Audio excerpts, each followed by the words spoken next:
ഇനി മുനമ്പം വിഷയത്തിൽ പ്രതിപക്ഷ നേതാവിനെ തള്ളുകയാണ് ഇ.ടി. മുഹമ്മദ് ബഷീർ. മുനമ്പം വഖഫ് ഭൂമി തന്നെയാണ്. പ്രതിപക്ഷ നേതാവ് ആരായാലും പാർട്ടി നിലപാട് വ്യക്തമാക്കും. വഖഫ് സ്വത്താണെന്ന് അംഗീകരിച്ച് മാത്രം മുനമ്പത്തെ പ്രശ്നത്തിൽ പരിഹാരം കാണണമെന്നും ഇ.ടി. മുഹമ്മദ് ബഷീർ പറഞ്ഞു. ഞങ്ങളുടെ നിലപാടിതാണ്. അതല്ലാതെ ഞാൻ പ്രതിപക്ഷ നേതാവുമായിട്ടുള്ള ഏറ്റുമുട്ടലിനല്ല നിൽക്കുന്നത്. ഞങ്ങൾക്ക് ഈ കാര്യത്തിൽ പറയാനുള്ള വാക്കുകൾ ഇത് വഖഫ് ഭൂമി തന്നെയാണ്. അത് വഖഫ് ഭൂമി അല്ല എന്നുള്ള വാദം തെറ്റാണ്. മുസ്ലിം ലീഗിന് ഇക്കാര്യത്തിൽ ഒരു വ്യത്യസ്ത അഭിപ്രായങ്ങളുള്ള സംഘടന എന്ന സ്വഭാവത്തിലേക്ക് നീക്കുന്നത് തെറ്റായ നടപടിയാണ്. മുസ്ലിം ലീഗ് ഒരു ഘട്ടത്തിലും ഇത് വഖഫ് സ്വത്തല്ല എന്ന് പറഞ്ഞിട്ടേയില്ല.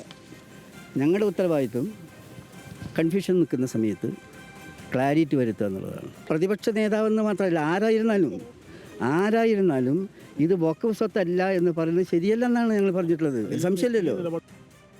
ഞങ്ങളുടെ നിലപാട് ഡൽഹിയിൽ നിന്ന് ശരത് ലാലുണ്ട്. ശരത്ത്, ലീഗിന്റെ നിലപാട് വ്യക്തമാണ്. മുനമ്പത്തേത് വഖഫ് സ്വത്ത് തന്നെ എന്ന് തന്നെയാണ് ലീഗിന്റെ നിലപാട്. ഇന്ന് രാവിലെ മാധ്യമങ്ങളോട് സംസാരിച്ച സാദിഖ് അലി തങ്ങളാണെങ്കിലും പി.കെ. കുഞ്ഞാലിക്കുട്ടിയാണെങ്കിലും അങ്ങനെ തന്നെ പറഞ്ഞു. പക്ഷേ കെ.എം. ഷാജിയും ഇ.ടി. മുഹമ്മദ് ബഷീറും പ്രതിപക്ഷ നേതാവിന്റെ അഭിപ്രായം അത് അദ്ദേഹത്തിൻ്റെത് മാത്രമാണ് എന്നും മുനമ്പത്തേത് വഖഫ് സ്വത്ത് തന്നെയെന്ന് കുറച്ചും കൂടി കടുപ്പിച്ച് പറയുകയാണ്.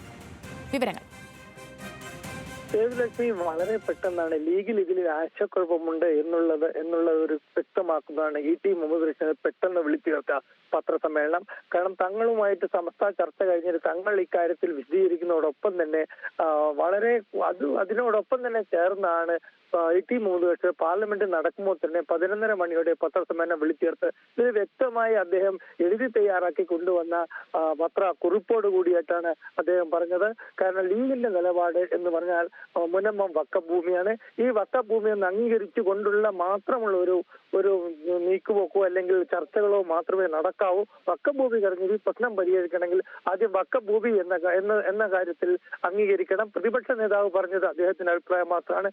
അദ്ദേഹം ഒന്നുകൂടി കടത്തി പറഞ്ഞു. പ്രതിപക്ഷ നേതാവല്ല ആര് പറഞ്ഞാലും ലീഗിന്റെ നിലപാട് ഇതാണ്. ലീഗിന്റെ ധാർമ്മികമായ നിലപാടാണ് ഇത് ഷാജിക്ക് വേണ്ടിയുള്ള, അതായത് ഷാജിക്ക് പൂർണ്ണ പിന്തുണ നൽകുന്ന രീതിയിലാണ് ഇന്ന് ഇ.ടി. മുഹമ്മദ് ബഷീർ പറഞ്ഞത്. അതുകൊണ്ട് തന്നെ കുഞ്ഞാലിക്കുട്ടി പിന്നെ തങ്ങൾക്ക് ഒരു ഇക്കാര്യത്തിൽ അഭിപ്രായം പറഞ്ഞിട്ടില്ല. വഖഫ് ഭൂമിയല്ല എന്ന് അദ്ദേഹം പറഞ്ഞിട്ടില്ല എന്ന രീതിയിലും അദ്ദേഹം വിശദീകരിച്ചു. അതായത് ലീഗിലൊരു തീവ്ര സ്വഭാവമുള്ള നിലപാടിലേക്ക് ലീഗ് പോകുന്നു എന്ന് വേണം നമുക്ക് കരുതാൻ. കാരണം മുനമ്പം വിഷയം പരിഹരിക്കണമെങ്കിൽ അത് വഖഫ് ഭൂമി എന്ന് അംഗീകരിച്ചുകൊണ്ടുള്ള മാത്രമുള്ള ഒരു വിഷയ പരിഹാരത്തിന് മാത്രമേ ലീഗ് ഉള്ളൂ. അതെ, തീർച്ചയായും അത് തന്നെയാണ് ശരത്ലാൽ ഇതിലെ ഏറ്റവും പ്രധാനപ്പെട്ട കാര്യം. ഇ.ടി. മുഹമ്മദ് ബഷീർ പറഞ്ഞതിലും അത് തന്നെയായിരുന്നു. കാരണം വഖഫ് സ്വത്താണ് മുനമ്പത്തെ ഭൂമി എന്ന് കരുതിക്കൊണ്ട് മാത്രം ഈ ഒരു വിഷയം പരിഗണിച്ചാൽ മതി എന്നുള്ള അദ്ദേഹത്തിന്റെ വാക്ക് ഏറ്റവും പ്രധാനമാണ്. ശരത്ത്, തുടരാം. സേതുലക്ഷ്മി, ഇതാണ് വളരെ പ്രധാനപ്പെട്ട ഒരു വിഷയം എന്നാണ് സേതുലക്ഷ്മി പറഞ്ഞത്. വഖഫ് ഭൂമിയെ അംഗീകരിച്ച് കഴിഞ്ഞാൽ ആ പ്രശ്നത്തിൽ നിന്ന് കുടിയിറങ്ങേണ്ടി വരും. അതായത് ഇ.ടി. മുഹമ്മദ് ബഷീർ ഇത് സംബന്ധിച്ച് ചോദ്യം ചോദിച്ചപ്പോൾ വഖഫ് ഭൂമി എന്ന് അംഗീകരിച്ചാൽ അവിടെ ഇപ്പോൾ താമസിക്കുന്ന വ്യക്തികൾ കുടിയിറങ്ങേണ്ടി വരും. വഖഫ് ഭൂമി ആയിക്കഴിഞ്ഞാൽ ഇന്ത്യൻ നിയമപ്രകാരം വഖഫ് ഭൂമിയിൽ നിന്ന് കുടിയിറക്കപ്പെടും എന്ന കാര്യത്തിൽ നിശ്ചയമില്ല. സ്വാഭാവികമായിട്ട് വഖഫ് ഭൂമി എന്ന് അംഗീകരിച്ചുകൊണ്ട് അവിടെ കുടിയിറപ്പിന് തടയാനുള്ള യാതൊരു നിയമ സാധ്യതയുമില്ല. ശരി ശരത്ലാൽ, മുനമ്പം വിഷയത്തിൽ ലീഗ് നിലപാട് വ്യക്തമാക്കുന്നു. മുനമ്പം വിഷയത്തിൽ വി.ഡി. സതീശനെ തള്ളുകയാണ് ഇപ്പോ ഇ.ടി. മുഹമ്മദ് ബഷീർ. വിവരങ്ങൾ നൽകുകയായിരുന്നു ഡൽഹിയിൽ നിന്ന് ശരത്ലാൽ.